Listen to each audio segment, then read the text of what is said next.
All right, everybody, as promised, here is my spoiler-filled rant about 28 years later, The Bone Temple. I have so much to say about this, and honestly, in my spoiler-free review, I felt completely restrained in truly going into all of the different areas that I wanted to go into, and I wanted to express these frustrations with the film, and just to see if I'm the only one that noticed this, or if I'm the only one that thinks this way. I would really love to have like a discussion about this and to pick your brain on it and to talk about it, because I hope that it's just me and that maybe a second viewing will help with this movie. But as of right now, this is one of the most frustrating cinema experiences that I've had in a long time. And I feel like it is just completely inflated when it comes to all of the praise, all of the rave reviews it's getting. Everybody's saying it's the best horror film of the year. All this buzz talk. I feel very tricked. So without further ado, let's get into why. And starting off with one of the biggest events in the film. So Dr. Kelson finds a way to cure Samson. Like, not just delay the symptoms like he's doing with the morphine for a while, but like he basically, to our knowledge, completely cures him of the rage virus. There are so many problems with this. So many problems logically if we're looking at the franchise as a whole and we're looking at continuity and consistency. So the first thing I want to jump into, 28 weeks later, we have in England, right? It seems like the virus has kind of been contained for the most part to England.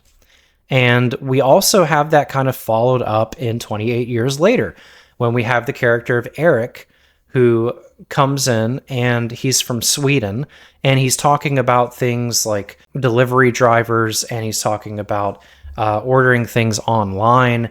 His girlfriend has Botox and there's a picture of her at a club. There's all of these indications that the rest of the world has moved on and that the rest of the world is in a state very similar to what we're living in now. The thing is that in 28 weeks later, you had all of the resources, all of the technology, all of the money that had survived within the British government. And on top of that, you had all of the medical supplies, technology, all of the whatever that was supplied by the US government. So you had multiple governments working in tandem trying to cure this. Okay, so just keep all of that in mind, right? The resources, everything that they had. So he ends up finding a way to cure Samson by giving him, so he gives him opiates at first, and the opiates seem to kind of like pull back at the rage, and they seem to kind of sedate him and cool him down, and Samson kind of becomes a heroin addict for a little while. So he explains that he thinks that it's like a cloud that wraps around the brain rather than something that directly infects the brain or that directly changes the chemistry of the brain. So then he thinks that antidepressants are going to be the solution here, and he gives him a concoction of pills that he has in his ramshackle bunker, and somehow it ends up curing Samson. Okay, so you're telling me that the same governments that designated this as the rage virus, who had more than a dilapidated bunker in the middle of nowhere with limited supplies, who had entire laboratories, who had all of the medicine in the world, and you're telling me that in current time, all of the countries that are still functioning and living in a first world kind of situation that have delivery drivers and all this other stuff, like life has just gone on. So with all of that in mind, not a single person ever thought maybe, hey, maybe SSRIs might calm their rage. They seem really angry. Maybe if we give them sedatives, they might be more compliant. It's like it just completely just destroys everything that happened before this film. It makes no sense. And you're telling me that a doctor who has been living in the wilderness for 28 years, who has limited supplies, who has almost nothing of his own, who just has a bunch of books that he reads, he can come up with a cure better than the collective minds and the collective funding of all of the greatest minds in the world. It's so far removed from any type of realistic situation that it just completely destroyed any suspension of disbelief that I had. And on top of that, you're also telling me that they have patrol boats that go around England, right? They go around the islands in the UK or whatever. So 28 years have passed and not a single other country has even been interested in potentially trying to, I don't know, get one of the infected contained. If they're living in a first world scenario, then they have choppers and machine guns and all this other stuff. And all that they would have to do is to just get one person, quarantine them, take them back, and study them. I understand that there's a risk, right, of bringing them back to the US or to Sweden. Okay, fine. Keep them on a ship. If the infection spreads on the ship, then the ship's gone. It's going to be the highest paying job in the military. But regardless, you cannot tell me that a world where you have people living in a first world environment, that there's not some desire to help the people that are still alive there. That there's not some desire to cure these people. That there's not some desire to at least try. I mean, it doesn't make any sense to me at all. And the fact that you're telling me that it hasn't been cured outside of the world, right? That's implied. That they've just been, they've locked them up and thrown away the key. There's no coming back. Okay? And that's fine. But you get to a huge issue when you say that they're not at least trying to find some type of cure just in case this ever comes up again or in case whatever. Like, we had a pandemic in the United States and the world back in 2019, and they pumped out a vaccine. Whatever your thoughts on the efficacy are, I don't care. The fact is that they instantly try to find some way to fight it, some way to cure it, et cetera, et cetera. And that's kind of what 28 weeks is about. So all this time, and nobody has come up with anything even similar to what the doctor living on his own for 28 years in the wilderness by himself with limited supplies in a shitty bunker came up with. It just doesn't make any sense, and it just throws all plausibility for this franchise out of the window, and it really irritated me. Because you're basically retconning everything that happened before this, even in 28 years later. You're retconning all of it by including this detail.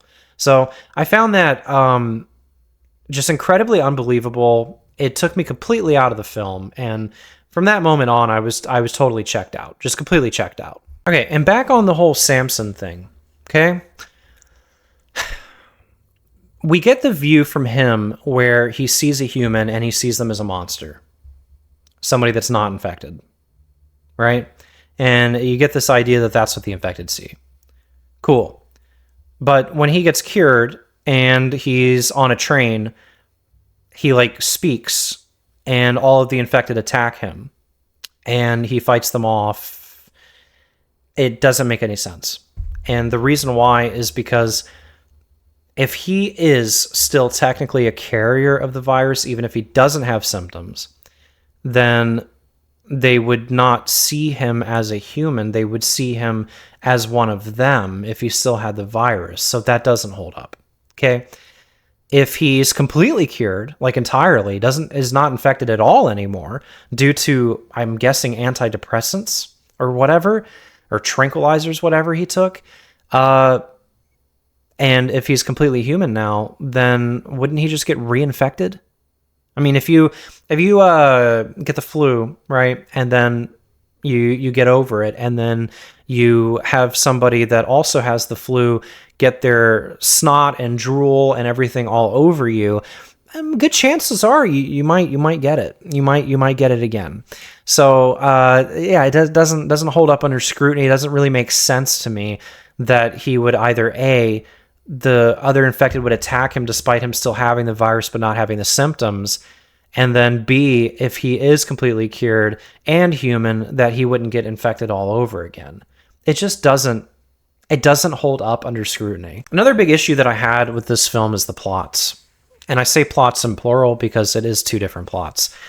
They come together towards the end, but you have Spike trying to escape from the Jimmy Crystal gang, and you have Dr. Kelson trying to cure Samson. Those are your two plots, and they cross over each other at the end. I know that, and I said this in my spoiler-free review, I know that sounds like it could be really unique, and it could be like, I don't know, interesting. But to me, it just felt episodic. It felt like it was not a full contained story. You know, in 28 years later, we had a inciting incident, we had a rise, we had conflict, we had a climax, solution, etc., and we had development throughout the way. But in this film, there's really nothing to work with here. Especially with Spike, like there's zero development with him. He's just a coward the entire time and is even worse than he was in the past film. In the past film, I thought he was great. In this film, I thought he was insufferable. He's just like completely helpless, completely useless, can't do anything on his own. And it goes against what we were shown in the ending of the last film, that he was like learning how to take care of himself and all that. So Spike is trying to escape, and he gets multiple opportunities, and he never decides to capitalize on any of them. He never stands up and tries anything unique to try and get out of these situations or to try to drive the attention of Jimmy Crystal away from anything. And I understand that he's scared, but he just is an observer. He has no agency. There's no action here. It's just really disappointing with him as a character, because I really liked him a lot in 28 Years Later. And then with Dr. Kelson, it's like he's trying to cure Samson. He's trying to see if there's any humanity left. That's it. Like that's all that he does. He just has these weird dances that he does with Samson when they're both strung out on opiates, and he talks to him about stuff that he clearly doesn't understand. And then he finally cures him, and then they end up killing Kelson off, and they end up killing Jimmy Crystal off. Jimmy Crystal's another issue. Jimmy Crystal, the entire performance is outstanding from both of these actors, but I feel like they had no trajectory, nowhere that they were going. They were building up Jimmy as if he was going to be this like unstoppable force, and I was hoping he was going to be this like end-all be-all villain in the entire franchise, and then they kill him off in this. And he doesn't even die in a satisfying way. He just gets stabbed, and then they like crucify him upside down. And I just felt like, you know, that's nothing compared to like what you just watched him do on screen. It didn't feel fulfilling at all. It felt like it was almost a merciful death for him. And he, you know, and another thing is that he also lacked agency. He didn't really do anything of his own accord. He was always just telling people what to do. And that bothered me, because it's kind of like, would soldiers be more inclined to follow a leader who's on the front lines with them, going to war with them, holding a gun, shooting, firing, whatever with them, or somebody that's just in the back barking orders? And that's all that Jimmy Crystal was. Like the whole film, it just felt like he was just telling them what to do. And yes, it's masterfully played by Jack O'Connell, and he's manipulative, conniving, he's completely psychotic, and all those great things, but as far as his actual character and his actions, he has very few. He really doesn't do anything. Like, again, he's more of an observer, kind of like Spike almost. He has his little goons do everything. And I would have liked to seen him be more threatening than you know, him in numbers. And you can say that that's the point, blah, blah, blah. But then he's just any other cult leader. Then there's nothing unique about him, right? If he's just a Charlie Manson type and he's not imposing at all on his own, then who gives a shit? It just, I don't know. It really failed with delivering on all of the anticipation and expectations that they built up in the last film. Another logical issue here is with Samson and with the drugs, right? So Dr. Kelson gives him like 5 pills and has him take them, and then that cures him. As far as I know, there's no like one pill that cures all drug. You can't just take like one pill to cure cancer or to cure the flu or to cure a cold. You can't just take one pill to cure bronchitis. Like, you have to do a regimen of it, and he just gives it to him. and then that's it, and he's fine. And it's like, okay, well, Kelson's dead now. So what's going to happen tomorrow with Samson? And another thing that really bothered me is that anybody that has experience taking prescription drugs, antidepressants, whatever, you'll know that it takes weeks for it to really get into your system and really start to work. But within like less than 24 hours, he's human again. It's just, when you really like think about this and you think about this movie and you challenge it in a logical way, it just cannot stand on its own 2 feet, and it crumbles entirely. Like, it just falls apart because it just doesn't make sense. Like, they should have been more patient. They should have taken their time with this sequence of events. They should have really lengthened it out even. Like, I know the movie's already an hour and 50 minutes, but Jesus Christ, you should have at least split it into 2 films. And then you could have had 4 movies, and then maybe the series would end at 6 films. I don't know. But this was not it. Like, you should have thought about all of the implications of what you're doing in the script before, like, saying, this is good. It just felt very, like, rushed. The whole time it felt rushed. And that's just the way my mind works, is like, if a movie cannot hold its own scrutiny when criticized, then that movie is objectively bad when it comes to writing. If you have to explain it for the movie, it's objectively bad in writing. The film's responsibility is to tell a narrative and to have you engrossed. It's to take your mind off of things and get you into the journey.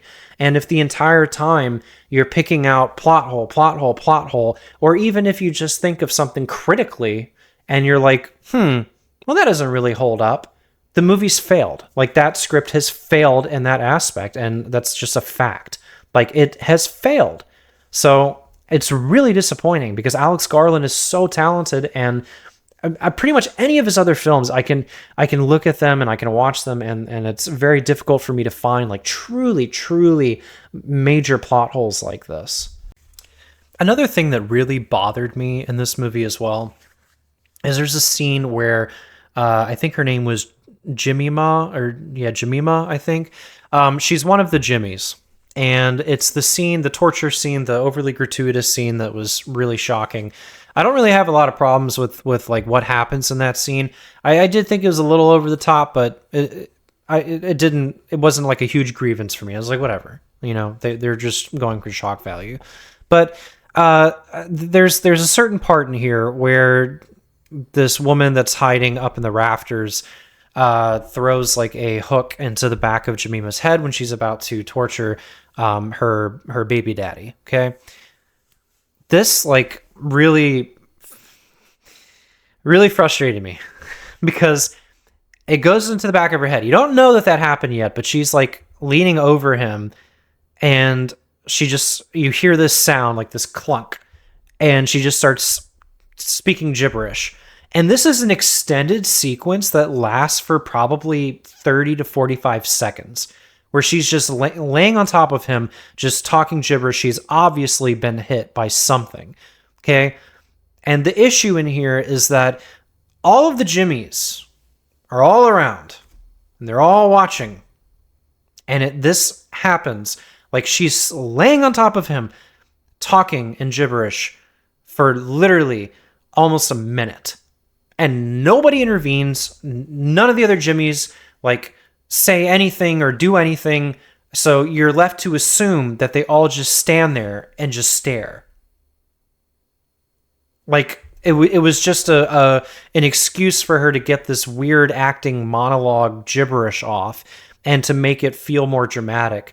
But the whole sequence, I'm just thinking in my head, is anybody going to check on her? Like, are they just unfazed? Did they not see that? Are they in a different room? Like, I literally thought that, like, maybe they all like left and we don't know. Like, maybe they left the room to go talk or whatever. I don't fucking know. But maybe they're not in the room. And then it just like cuts after her whole gibberish monologue, and they all react.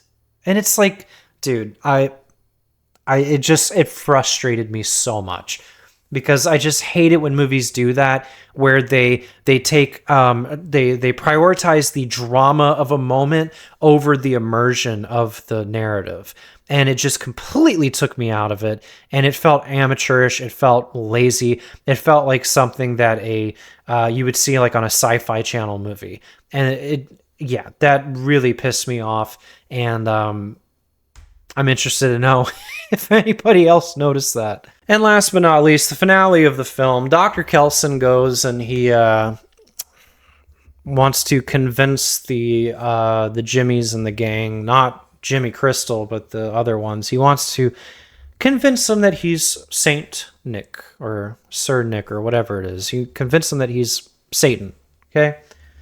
And he plays Iron Maiden and then does this performative dance thing. That didn't do anything for me. I honestly didn't like that sequence. Like, I know it's what everybody's ranting and raving about, and everybody thinks it's so iconic and great, but it didn't do anything for me. When I first saw that scene, like in the trailers, and it's like on the poster and everything, I was thinking like, man, is Dr. Kelson like gonna like lean into the idea that he's like unorthodox and crazy? Is he gonna lean into more mythological stuff? Because obviously he's fascinated with death. Does he read books on like ancient tribal traditions and things like that? Is he going to go out there and do some type of tribal seance ritual thing to try and, I don't know, cure or whatever? Like, is it going to be kind of almost supernatural? Like, not all the way, obviously, but just the idea that he would try to lean into old medicine, right? Because that would be more consistent with the theme that we got in the last movie, is that this world is old. Literally, the opening of the movie is them, of 28 years later, is them showing these images of archers shooting their bow and arrows, and it's reflecting onto the kids to show you that we've gone back in time, that we're more ancient now, that we're more primitive now. So I thought when I saw that sequence was going to be him doing some weird hoodoo shit, and it was going to be, you know, kind of him leaning into madness, or maybe he went mad. I don't know. But there was this idea that he was a little unhinged in the first movie and unorthodox. And then his fascination with the dead and Memento Mori, like it would have lined up fucking perfectly, in my opinion. And I just don't understand like why they went this direction and why they went with an Iron Maiden song and him just dancing around and doing weird shit. It just felt so out of place and just so dumb. Like it didn't do anything for the plot. He could have done literally anything else. And I know that like Iron Maiden fans are going to just lose their minds. But the thing is, right, and it doesn't even really have to do with me being not a huge fan of Iron Maiden. Like, for example, I'm not a big fan of Metallica. I've never been a big fan of Metallica. But I love the scene in Stranger Things when Eddie plays the guitar and stuff. I don't really know any songs by Metallica. Like, I've always been more of a hip-hop guy. But seeing that, it was like, you know, it felt good. Like, it felt earned. It felt like, okay, this fits the character. This fits something here. And that's another thing, is that we see him listening to all of these old soulful songs and all this other stuff, these blues. And then he does this. I don't know. Like, they just shouldn't have gone that direction. I feel like it just kind of betrayed the character in some ways, to be honest. It didn't, like, if you look at Dr. Kelson and 28 years later, ask yourself, is that a guy who would dress up as Satan and dance around to Iron Maiden? Like, come on. It's ridiculous. And I think a lot of people might have recency bias because it just came out. I don't know. I genuinely want to like this film and I want to love it. And I had so much hope going in and I was so excited to see it, but there are so many issues with it, like systemically, that just really ruin it for me. All right, guys, a rant over. Let me know what you think. Did you enjoy the movie? Am I wrong? Like, did I just miss something? Did I get the entire thing wrong? Did I not understand the plot? I'm interested, because if you can convince me that I am wrong, it'll be even more reason for me to see it again. I do plan on seeing it again, but I would love to look at it from a different lens than I'm looking at it currently, because the lens I'm looking at it currently, I'm liking it less each day. And I do feel, though, that regardless, it is very overhyped. And Sinners was extremely hyped, but I feel like that was earned. The musical sequence in Sinners was one of a kind. I've never seen anything like it. But in this, it just wasn't the same. And it felt almost like they were trying to latch on to the success of Sinners to have a scene like that. And it didn't feel original. It felt rushed. It felt lazy, spontaneous. It didn't feel like something that was planned or that was structured. And I have huge issues with the overall world building here. This series suffers from consistency, but let me know what you think. Make sure to like and subscribe. Thank you for watching. Thank you for listening to me bitch about this. And I will catch you on the next one. Peace.